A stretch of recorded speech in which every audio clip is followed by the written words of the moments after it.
de la gloria y procure la unión. Yo quiero una iglesia que sane al herido, que rompa cadenas, liberte al cautivo, que aclare la mente al que está confundido y que hable verdad. Yo quiero una iglesia que con su mirada le brinde esperanza al alma angustiada. Yo quiero una iglesia que sane la herida de la humanidad. Yo quiero un rebaño donde mis ovejas se sientan seguras y llenas de paz, donde mi palabra sea su alimento. Allí quiero. Continuamos aprendiendo. Hay algunas ideas repetitivas en el libro de Jeremías. Hay que entender que fueron años y años del profeta ejerciendo su ministerio, amonestando, advirtiendo, exhortando, anunciando juicio. Y lo que estoy haciendo mientras estudiamos este libro es extraer porciones claves que tienen alguna aplicación práctica para nuestra vida. Capítulo 22 de Jeremías, verso 1 hasta el verso 3, dice así: Así dijo Jehová, desciende a la casa del rey de Judá y habla allí esta palabra. Y di, oye palabra de Jehová, oh rey de Judá, que estás sentado sobre el trono de David, tú y tus siervos y tu pueblo que entra por estas puertas.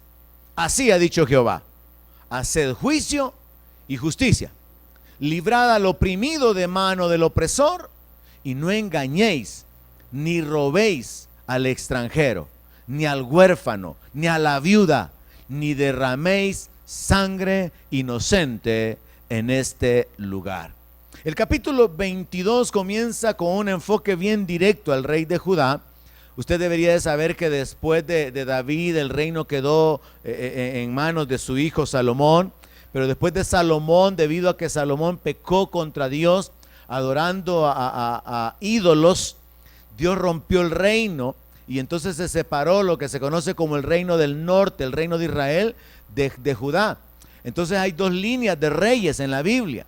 Siempre se hace una secuencia de los reyes de Judá y se hace una secuencia de los reyes de Israel. Pues en este caso, Jeremías recibe una encomienda de parte de Dios de ir a confrontar al rey de Judá y de darle una instrucción específica, de darle una amonestación específica que también incluye a todos sus siervos y también incluye al pueblo de Judá. Y esa instrucción se resume en las siguientes demandas. Dios le ordena que haga justicia entre el pueblo, porque este rey ha caído en un estilo de vida de soberbia, de opulencia, donde él está pecando. A él no le importa el convertirse o el ejecutar justicia, el hacer justos juicios en medio del pueblo, y el pueblo también está viviendo de esa manera. Se ha vuelto normal el cometer injusticias, y esto no es algo nuevo. Cuando vamos al Nuevo Testamento encontramos allá en Corintios el apóstol Pablo amonestando a los creyentes a soportarse, a perdonarse, pero también a servirse, a honrarse unos a otros. Luego habla acerca de problemas en medio de la iglesia. Dice que a él le han informado los de Cloé que hay divisiones, y él dice que las divisiones son necesarias para poder identificar quiénes son los aprobados. Toca aspectos acerca de injusticias, y él dice, ¿no deberían ustedes sufrir el agravio, soportar el agravio? Y vemos ahí el trato de Dios o la instrucción de Dios con respecto a conductas que no son correctas, relacionadas con la injusticia. Ahora, Dios le ordena al rey que haga justicia entre el pueblo, le ordena al rey que libre a los oprimidos de mano de los opresores, le ordena al rey que no abuse de los débiles para enriquecerse, y los débiles son los extranjeros y la viuda, y le ordena al rey que no condene a muerte al que no es culpable, o sea, que no derrame sangre inocente. En otras palabras, Dios los está llamando a un cambio de vida, que ellos son parte de su pueblo, no están viviendo como un pueblo justo, no están viviendo como un pueblo que tiene misericordia. Y Dios tiene que llamarle su atención con respecto a esto, y por eso es que Dios le dice al profeta, desciende a la casa del rey y ve y dale estas instrucciones. Estas son mis demandas para él. Ahora, esas demandas están presentes hasta el día de hoy, hermanos. Dios está interesado en la justicia. Dios está interesado en la misericordia. Dios está interesado en que no se cometan abusos, y especialmente que no se cometan abusos para el enriquecimiento personal. Y Dios está interesado en que no haya injusticia hasta el punto que se condena a los que no son culpables. Esto me llevó a mí a Mateo capítulo 12. En el capítulo 12 de Mateo encontramos aquella historia de cuando los apóstoles que andaban siguiendo al Señor y apoyándole en su ministerio extendieron sus manos para poder arrancar algunas ramitas de trigo, unas espigas de trigo. Y los fariseos, celosos de cumplir la ley, le hicieron la observación al Señor Jesús, porque le hicieron ver que ellos estaban pecando al estar arrancando las espigas de trigo. Y Jesús los confronta haciéndoles ver que David había hecho algo mucho más grave, porque había comido los panes de la proposición y había sido sin pecado. Y que estos hombres que estaban con él ese día, estaban acompañándole en su ministerio de salvación, de misericordia. Y Jesús ocupa esta frase, que hay uno mayor que el sábado ahí. Jesús está colocándose en una posición en la cual él está trayendo una revelación que los fariseos no tienen. Y él usa una frase que es la que tenemos que aplicar en nuestra vida como creyente. Verso 7 de Mateo 12. Jesús le dice a los fariseos: si ustedes supieran lo que significa misericordia quiero y no sacrificio, no condenaríais a los inocentes. ¿Por qué Jesús les dice esto? Porque ellos están condenando a los apóstoles. Los apóstoles han dado su vida para seguir al Señor, están ocupando su tiempo, han dejado todo. Mateo dejó el banco de los tributos, Pedro y su hermano dejaron las redes. Cada uno que fue llamado por el Señor dejó todo lo que tenía que dejar para poder dar su vida y ocuparla en la salvación, en la administración de las personas. Y estos fariseos están ofendidos solamente porque ellos están arrancando espigas de trigo. Y Jesús les dice: si ustedes entendieran lo que significa practicar la misericordia, no estarían condenando a estos hombres inocentes. Y esto, llevándonos en una meditación un poco más profunda y en una aplicación personal práctica, hermano, debe de hacernos reflexionar sobre lo siguiente. Así como los fariseos pecaron al condenar la conducta de los apóstoles, nosotros pecamos cuando condenamos la conducta de nuestros hermanos. Y la primera idea que debería venir a nuestra mente cuando hacemos esto, porque lo hacemos, es: ¿quién nos ha colocado como jueces? ¿Quién nos ha dado la autoridad de estar juzgando las acciones, las decisiones de otras personas, de nuestros hermanos, de nuestro líder? A veces esto se lleva en los niveles familiares, juntándolo con la familia. Los hijos juzgan a los padres y los condenan y revelan y decretan: están equivocados. A veces la esposa es la que juzga y condena al esposo. Siempre hay un asunto relacionado con aquellos que están en autoridad. A veces es en el ministerio, es señalar al líder. Se juzga al líder y se condena al líder por su proceder, por la decisión que tomó, por lo que hizo o por lo que no hizo. Todos, si no estamos observando nuestra vida, continuamente caemos en el pecado de juzgar. Y Jesús dijo en Mateo 7, verso 1: no juzguéis para que no seáis juzgados. Pero es un pecado que se comete así bien fácilmente. ¿Por qué? Porque nosotros no pensamos en que estamos juzgando. Estamos pensando que le estamos diciendo la verdad a alguien. Estamos pensando que le tenemos que hacer ver las cosas. Y entonces nos convertimos en jueces. Ahora, la aplicación práctica es que si Jesús dice: si ustedes supieran lo que significa que misericordia es lo que yo prefiero o lo que yo quiero y no el sacrificio, entonces no condenarías a los inocentes. Significa, Dios está más interesado en que nosotros mostremos misericordia en nuestras relaciones con los demás, en que estemos fielmente presentando nuestras ofrendas materiales, por ejemplo. Para Dios es menos importante su diezmo que un corazón lleno de compasión. Amén. Para Dios es más importante su actitud para con sus hermanos que su fidelidad en cuanto a aportar finanzas. Porque alguien puede estar dando su dinero y ha entendido el principio de dar y recibir y lo está haciendo, pero al mismo tiempo no ha logrado hacer cambios en su corazón. Hay dureza, hay exigencia, hay un trato duro, y ahí es donde se aplica la palabra. Dios está diciendo: misericordia quiero y no sacrificio. Dios está diciendo: me interesa más la vida interior, la vida del corazón, que las cosas externas o las acciones que se hacen religiosamente. Podríamos aplicarlo incluso con nuestra alabanza, nuestro canto. Sabemos que la alabanza, la adoración son sacrificios espirituales. Pero Dios está más interesado en que tengamos misericordia, en que pasemos unas 3 horas, unas 4 horas en una tarde, en una noche de adoración. Podemos pasar metidos en la iglesia, teniendo tiempos bendecidos, cantando, adorando al Señor, y de veras con fe, con reverencia, pero luego salimos de este ambiente religioso y en nuestras relaciones con los demás somos duros, somos toscos, somos ofensivos, somos groseros. Y Dios está diciendo: preferiría que tuvieran más misericordia en lugar de traer tantos sacrificios. Y esa es la aplicación práctica con respecto al llamado que Dios hace al rey. Verso 4: porque si efectivamente obedecierais esta palabra, los reyes que en lugar de David se sientan sobre su trono, entrarán montados en carros y en caballos por las puertas de esta casa, ellos y sus criados y su pueblo. Este texto lo que nos dice es que Dios ofrece misericordia, Dios ofrece bienestar a cambio de la obediencia. Dios dice: si obedecen esta palabra, el mal que he hablado lo voy a detener. Recuerde que este ha sido un elemento común en nuestro estudio de Jeremías.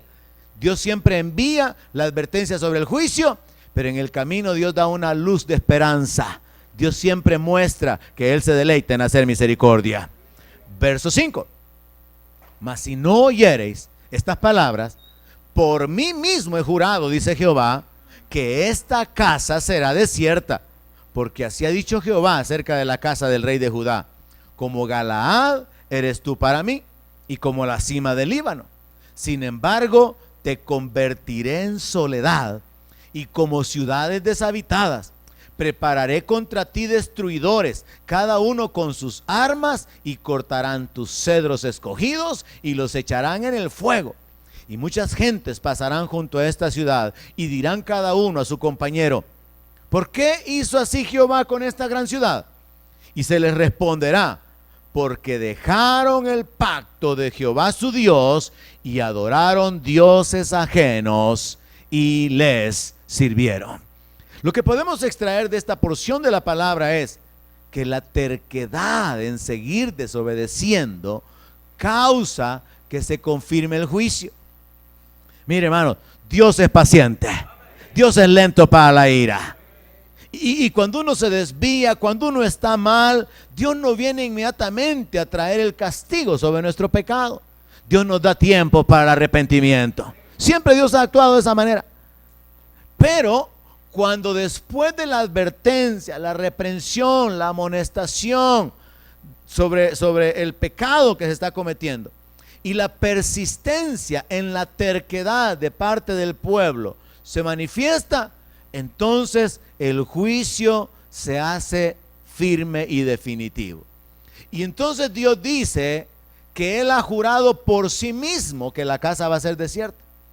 Ahora, ¿por qué Dios tiene que jurar? Porque nadie cree, ellos creen, mejor dicho, que aunque están en pecado, aunque están en desobediencia, aunque están adorando otros ídolos, aunque han abandonado a Dios, no puede ser que Dios destruya Jerusalén, no puede ser que Dios destruya el templo, no puede ser que Dios destruya la ciudad, porque Dios hizo un juramento con David.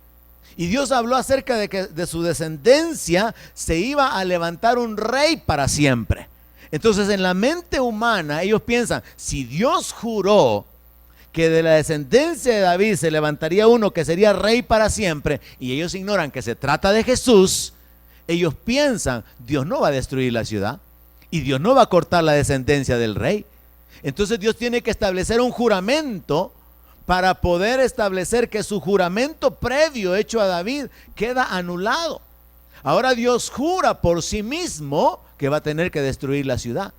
Dios jura por sí mismo que la va a convertir en soledad y van a ser ciudades deshabitadas porque Él va a levantar destruidores.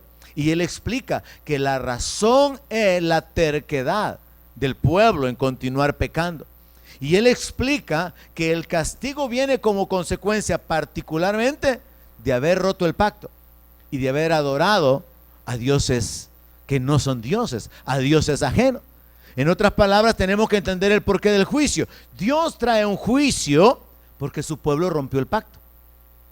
Y si ellos rompen el pacto, entonces hay maldición sobre ellos. Ahora, si ellos hubieran cumplido el pacto, habían bendiciones sobre ellos.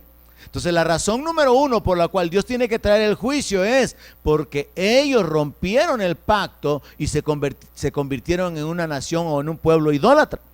La segunda razón por la cual Dios trae el juicio es porque en la justicia divina Dios tiene que castigar a los injustos. ¿Alguien me oyó? En la justicia divina Dios es el creador y Él va a castigar toda injusticia. ¿Cuánto más la injusticia en medio de su pueblo, al cual Él ha amado, ha levantado, ha bendecido y ahora lo han traicionado? Dios como Dios va a juzgar a todos los seres humanos. Es parte de las doctrinas básicas, el juicio eterno de Dios. ¿Por qué? Porque Dios ha dicho, mías son las almas. Porque Él es el creador, porque Él es Dios. Yo no sé si hay gente en el mundo que tiene problemas con esto de por qué Dios tiene que traer juicio, por qué Dios manda a la gente al infierno y todo esto. Pero dentro de la justicia de Dios, Dios tiene que castigar la impiedad. Dios tiene que castigar el pecado. Yo no sé si a usted le ha pasado en alguna ocasión que usted ha estado presente mientras una madre maltrata a una niña, a un niño, o un padre a un niño, o quizás incluso un hombre a una mujer. Y usted ha estado ahí y usted se siente indignado. Y usted ha querido, así como sentido el impulso de meterse y defender a aquel que está sufriendo y de darle su merecido al agresor. No sé si le ha pasado esa experiencia alguna vez. Ahora, si nosotros experimentamos eso, yo recuerdo una vez una hermana tapadita ahí en la acera, llevaba del pelo a una niña. Ahí me daban ganas de agarrarle a ella la mantelina primero y agarrarla del pelo. De eso es lo que estoy hablando por si no me entienden. Porque a veces lo veo así como bien indiferente. ¿Y de qué está hablando el pastor, verdad?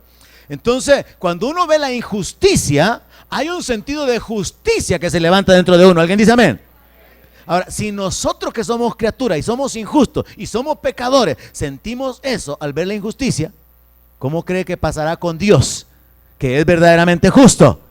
Él no puede quedarse indiferente como parte de la justicia de Dios. Dios tiene que castigar la impiedad.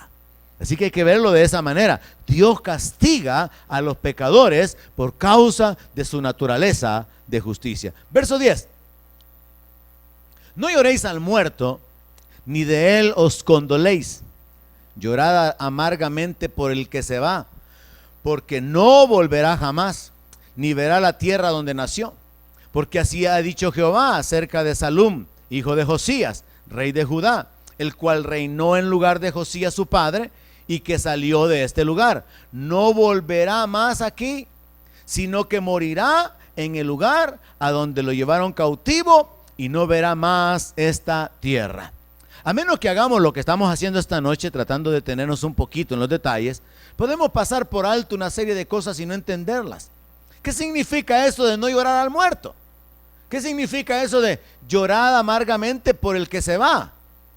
Uno puede perderse en la declaración bíblica y entonces pensar, o sea que Dios está diciendo que no vale la pena llorar por el que se murió y ya no tiene esperanza y está en la condenación eterna, por ejemplo, pero hay que tener lástima por aquel que sufre y que en vida, en este caso hablando del castigo que es cautiverio, va a ser llevado en cautiverio y va a tener que padecer. No tiene sentido, porque cualquier sufrimiento temporal o terrenal, que es temporal, es poco comparado con la condenación eterna, donde el rico quería que Lázaro mojara su dedo y que luego tocara su lengua. Amén. cualquier sufrimiento terrenal aquí, enfermedad, aguantar hambre, cualquier cosa, es poco comparado con el sufrimiento de la separación eterna de Dios. Así que ese texto no está diciendo eso. Lo que está diciendo es que ya no lamenten porque se murió el rey Josías, que no lloren porque el rey murió, porque el rey Josías murió y murió en paz. Y que si van a lamentarse por alguien, que se lamenten por su hijo, que es llamado aquí Salum, hijo de Josías, rey de Judá, que también recibió como nombre Joacás, porque él iba a ser llevado en cautiverio, él iba a padecer en carne propia su desobediencia, su arrogancia, y él no iba a volver con vida. Porque sucede que según la historia, Josías muere, que fue un rey bueno, queda en su lugar este Salum, al cual se le conoce como el rey Joacás, pero solamente reinó 3 meses. Y después de 3 meses se lo llevaron cautivo. El faraón Necao puso a su hermano, que se llamaba Joacim, en lugar de él. Así que el profeta Jeremías anticipó el cautiverio y se dio después de 3 meses de que él fue elegido como rey. Verso 13. Ahora Dios enfoca la profecía en el hijo de Salum o de Joacás, que se llama Joacim. Y dice así la palabra: ay del que edifica su casa sin justicia y sus salas sin equidad, sirviéndose de su prójimo de balde y no dándole el salario de su trabajo. Que dice: edificaré para mí casa espaciosa y salas airosas, y le abre ventanas y la cubre de cedro y la pinta de bermellón. Reinarás porque te rodeas de cedro. Ahora el enfoque es Joacim. Dios está enfocado en el hijo del rey Josías, en el hijo del rey Joacás, que es el que quedó, o el hermano de Joacás, que quedó a cargo, que quedó como rey. Y la aplicación práctica que podemos desprender de esta porción de la palabra es que enriquecerse de manera injusta, aprovechándose del prójimo, siempre va a causar un juicio divino. Amén.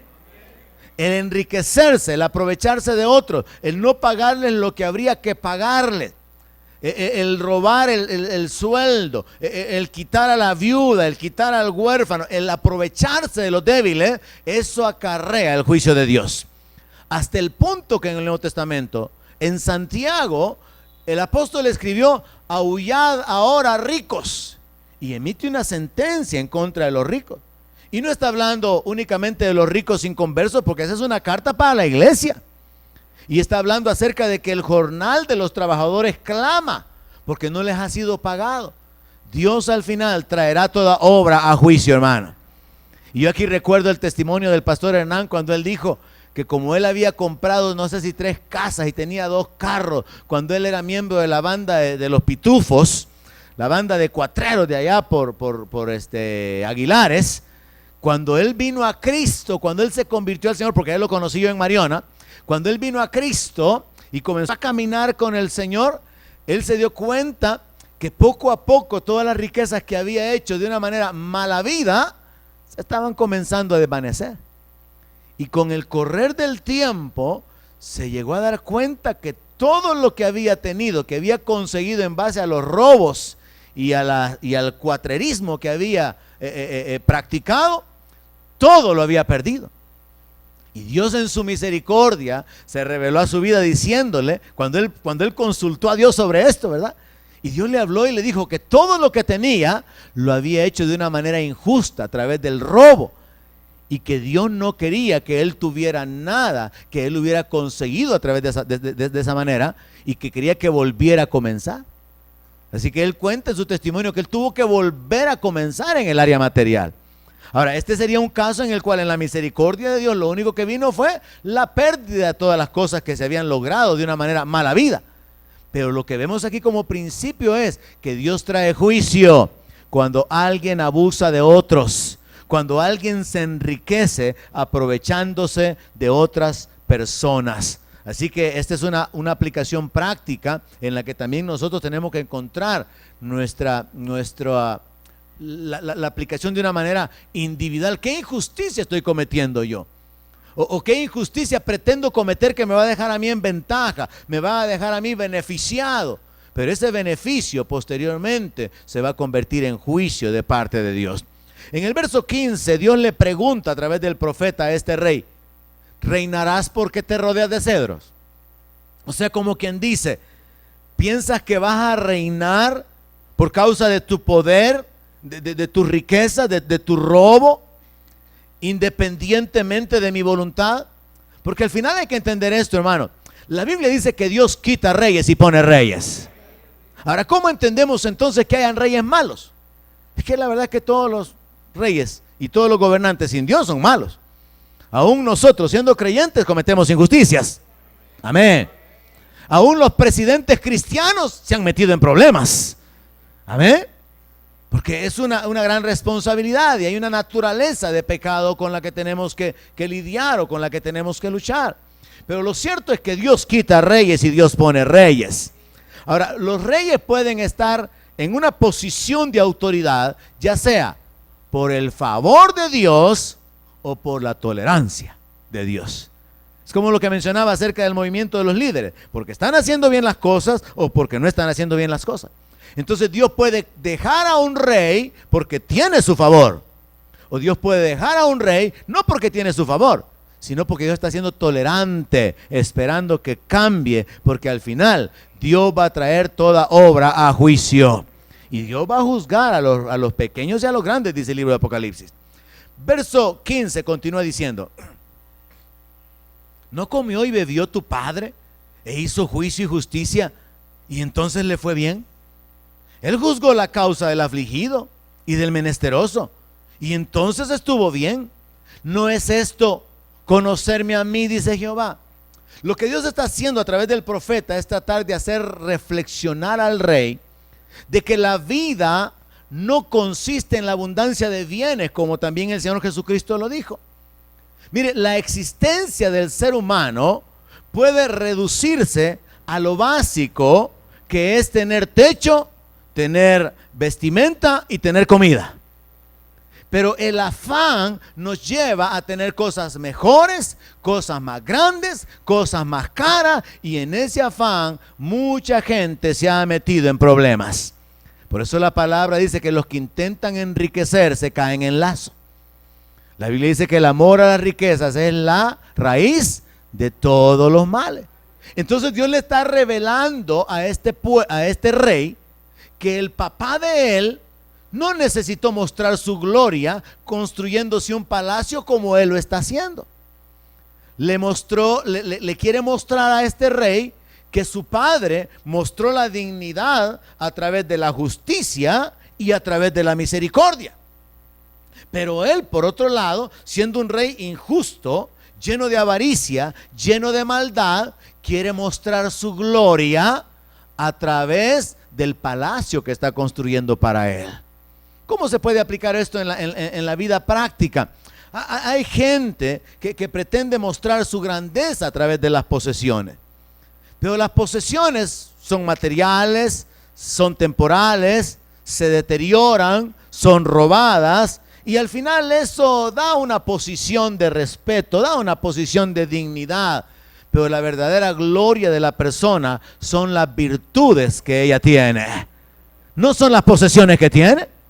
Alguien puede tener un gran carro, el carro del año, el mejor carro que se maneja solo ya, pero tiene un mal carácter y está todo el tiempo lleno de ira, no está disfrutando la vida.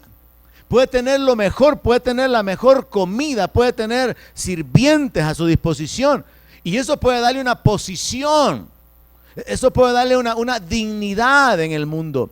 Pero delante de Dios, la gloria se muestra, la dignidad se muestra en la medida que nosotros nos vamos pareciendo a Él. ¿Cómo es eso? Dios le dice a este rey que su padre juzgó la causa del afligido y del menesteroso y entonces estuvo bien. En otras palabras, su papá practicó la justicia. Su papá practicó la misericordia. Y entonces Dios le hace una pregunta al rey por medio del profeta: ¿no es esto conocerme a mí? Porque resulta, hermanos, que conocer a Dios no es saber que su nombre es YHWH, pero que ya en el castellano se dice Jehová, o Yahvé, o Yah, o que en realidad no se puede pronunciar y que es mejor llamarlo Señor, o Adonai, o el Todopoderoso, o el Eterno, o el Altísimo, y que Él se ha revelado en la persona de Jesús, que en realidad es Yahshua HaMashiach. No, eso no es conocer a Dios. Eso es tener información. Conocer a Dios es conocer su naturaleza, su carácter e imitarlo a Él. Eso es conocer a Dios. Y es lo que Dios le está diciendo al rey. ¿No es esto conocerme a mí? Practicar la justicia, practicar la misericordia. Entonces la vida del hombre se puede reducir al bienestar básico. Mire, yo me admiro, hermano, cómo la gente, particularmente, porque la mayoría son hombres, cómo una gran cantidad de hombres alcohólicos pasan años y no se mueren. No sé si usted se ha puesto a pensar en eso.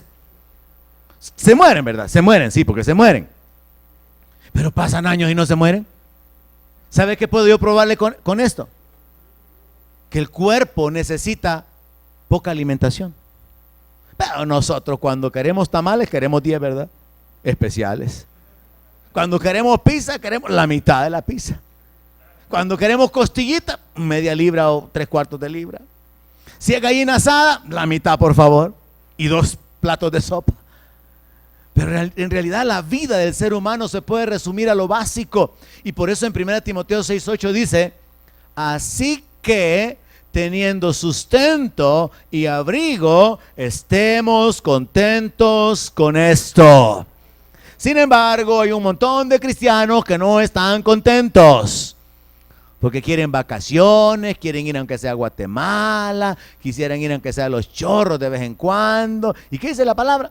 Que hay que estar contento cuando usted tiene sustento, cuando usted tiene abrigo. Es decir, hay que valorar y reconocer que la existencia se reduce a lo básico, pero sobre todo se reduce a nuestra relación con Dios. Amén. Porque hay gente, hermano, que puede tener riquezas y abundancia de cosas, pero su vida carece de paz, carece de gozo, carece de libertad. Hay presiones, hay aflicciones, hay tremendos padecimientos. Entonces aquí hay que entender que Dios se enfoca en que este rey está mal ubicado al pensar que la gloria la va a mostrar al construir ese gran templo, pero no está teniendo cuidado de edificar sus virtudes personales. Verso 17: mas tus ojos y tu corazón no son sino para tu avaricia y para derramar sangre inocente y para opresión y para hacer agravio. Por tanto, así ha dicho Jehová acerca de Joacim, hijo de Josías, rey de Judá: no lo llorarán diciendo, ay hermano mío y ay hermana, ni lo lamentarán diciendo, ay Señor, ay su grandeza. En sepultura de asno será enterrado, arrastrándole y echándole fuera de las puertas de Jerusalén. Mire, no era en balde que rechazaban al profeta o que rechazaban el ministerio de los profetas, porque los profetas hablaban de una manera directa. Los profetas revelaban el futuro, revelaban los juicios de Dios y hablaban de una manera tan clara que esto causaba que la gente rechazara el mensaje y que la gente lo rechazara a ellos. Imagínense esta frase del verso 19, hermano: en sepultura de asno vas a ser enterrado. ¿Cómo se entierra un animal? Allá en Estados Unidos es que hay cementerios para gatos y para perros, y la gente los lleva con vestiditos mientras están vivos, les llevan flores cuando ya están enterrados, tienen sus tumbas y sus cosas. Pero aquí, con una pala, ¿verdad? Un par de palazos, un par de asadonazos, pum, pum, ya. Ahora imagínense cómo el Señor dice que al rey lo van a sepultar en sepultura de asno. La humillación que viene, el fin del rey altivo es humillación. Y esto concuerda con toda la línea bíblica de que Dios mira de lejos al altivo y que Dios abate al altivo, y de que antes del abatimiento es el enaltecimiento. Es un principio que está a lo largo de la palabra. que comienza con el diablo. El diablo se quiso levantar, ¿qué hizo entonces el Señor? Lo bajó. Y Dios ha bajado a muchos gobernantes según los registros bíblicos. Y Dios va a bajar a muchos llenos de altivez. Por eso tenemos que escuchar las palabras de Jesús que dijo: aprendan de mí que soy manso y humilde. Pero a veces somos orgullosos porque somos ministros, porque somos líderes, porque somos miembros del grupo de alabanza, porque somos maestros, porque somos creyentes de un montón de años, porque conocemos bastante de la Biblia, porque hemos tenido experiencias espirituales. La verdad es que no hay ninguna razón por la cual enorgullecernos, porque la palabra de Dios dice: ¿qué tienes que no hayas recibido? Amén. Así que vemos aquí que Dios habla acerca de humillar al rey. Verso 20: sube al Líbano y clama y envasanda tu voz y grita hacia todas partes, porque todos tus enamorados son destruidos. Te he hablado en tus prosperidades, mas dijiste: no oiré. Este fue tu camino desde tu juventud, que nunca oíste mi voz. A todos tus pastores pastoreará el viento, y tus enamorados irán en cautiverio. Entonces te avergonzarás y te confundirás a causa de toda tu maldad. Habitaste en el Líbano, hiciste tu nido en los cedros. ¿Cómo gemirás cuando te vinieren dolores? Dolor como de mujer que está de parto. Recuerde que el rey es llamado para confrontar al rey, el profeta es llamado para confrontar al rey de Judá y al pueblo. Así que al pueblo se le dirige esto: súbete al Líbano, le dice el Señor al profeta, y anda, proclama esto, levanta tu voz y hazle saber que este pueblo ha sido rebelde, porque mientras eran prósperos yo les hablé. Mire, hay tanta gente que no sirve a Dios en su prosperidad. Hay tanta gente que no sirve a Dios en la salud. Después cuando están quebrados, arruinados, ay, Señor, yo quiero hacer un pacto contigo. Si tú me levantas de esta, yo te voy a dar tanto. Yo voy a servirte. Yo me voy de misionero a la China si quieres, Señor. Pero mientras estamos llenos de salud, mientras tenemos dinero, al tranquilo, al suave. Hay que agarrar al suave esto del evangelio, no muy fanático, porque allá el psiquiátrico está lleno de muchos locos evangélicos. Así que aquí con calma el asunto. Mucha gente en su prosperidad no toma en serio una entrega con Dios, ni de sus finanzas, ni de su vida, ni de sus habilidades, ni de su tiempo. Y Dios lo demanda aquí y le dice: te hablé en tus prosperidades, mas ¿qué dijiste? No voy a oír. Así ha sido tu camino desde tu juventud. Los jóvenes lo que quieren es tener novia, como decía aquella canción. Es que, pastor, lo que yo quiero es tener novia. Ya estoy viejo. ¿Y cuántos años tenés? 14 les. Entonces el Señor le dice: tu camino desde tu juventud ha sido: no oíste mi voz. ¿Cuántos jóvenes habrán pasado por esta iglesia que han oído la palabra, han oído la palabra y ya no están aquí porque no quieren oír la palabra? Yo he predicado porque eso he entendido. Dios no tiene un evangelio para los jóvenes y un evangelio para los viejos. Jesús dijo: el que quiera seguirme, tome su yugo, tome su cruz, sígame, niéguese a sí mismo. No hay otro evangelio. Pero como ahora tenemos un evangelio diluido, un evangelio moderno, donde se valen muchas cosas que antes no se valían, entonces se da lugar a la desobediencia. Y surgen los comentarios: pero pastor, ¿y aquí por qué no hacemos tal cosa? Pastor, ¿y aquí por qué no permite tal otra? ¿Y por qué no hacemos así? ¿Y por qué no hacemos de esta manera? El Señor dice: vas a gemir cuando te vengan los dolores. Y mire, Dios, que es el maestro por excelencia, ¿verdad? Las figuras que ocupa. ¿Cómo vas a gemir cuando te vinieran dolores? Dolores como de mujer que está de parto. Yo creo que muchos hombres no saben cómo gritan las mujeres. Habría que ir, ¿verdad?, ahí a maternidad, aunque sea a las ventanas allá afuera por la calle. Hasta ahí se oyen los gritos a veces. Cuando la gente va en el bus, cuando la gente va en el carro. ¡Desgraciado! Por tu culpa. Ustedes no me creen, pero es verdad, yo he oído. Verso 24. Vivo yo, dice Jehová, que si Conías, hijo de Joacim, rey de Judá, fuera anillo en mi mano derecha, aún de allí te arrancaría. Ahora resulta que la profecía se enfoca contra Conías, que es el hijo de Joacim, o sea que ya es el nieto de Josías. Porque Dios trae un juicio sobre el pueblo por su pecado, y sobre el hijo del rey y sobre el hijo del rey, porque no se han enderezado en su caminar. Y entonces Dios proclama que hay una maldición por causa de la maldad de sus padres. Vivo yo, dice Jehová, que si Conías, rey de Judá, fuera anillo en mi mano derecha, aún de allí te arrancaría. ¿Qué está diciendo Dios? Que aunque lo tuviera aquí puesto en la mano, se lo arrancaría para desecharlo. Se lo arrancaría para deshacerse de él. Te entregaré en mano de los que buscan tu vida y en mano de aquellos cuya vista temes. Sí, en mano de Nabucodonosor, rey de Babilonia, y en mano de los caldeos. Te haré llevar cautivo a ti, a tu madre que te dio a luz, a tierra ajena en que no naciste, y allá moriréis. Y a la tierra a la cual ellos con todo el alma anhelan volver, allá no volverán. ¿Es este hombre Conías una vasija despreciada y quebrada? ¿Es un trasto que nadie estima? ¿Por qué fueron arrojados él y su generación y echados a tierra que no habían conocido? Tierra, tierra, tierra, oye palabra de Jehová. Así ha dicho Jehová. Escribid lo que sucederá a este hombre privado de descendencia, hombre a quien nada próspero sucederá en todos los días de su vida, porque ninguno de su descendencia logrará sentarse sobre el trono de David, ni reinar sobre Judá. La profecía entonces de este capítulo cubre 3 reyes y alcanza a cada uno de ellos el juicio de Dios, porque la maldad se había generalizado y porque la maldad de los padres se transmitía hacia los hijos. Ahí es donde viene importante de una manera práctica enfocarnos, hacer una aplicación práctica.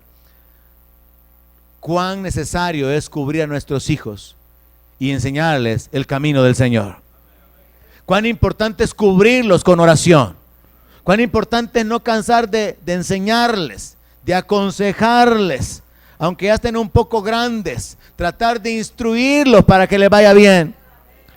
Pero todo eso basado en la revelación de Dios en su palabra, porque Él nos muestra el camino de la vida, el camino de la victoria, el camino de la bendición.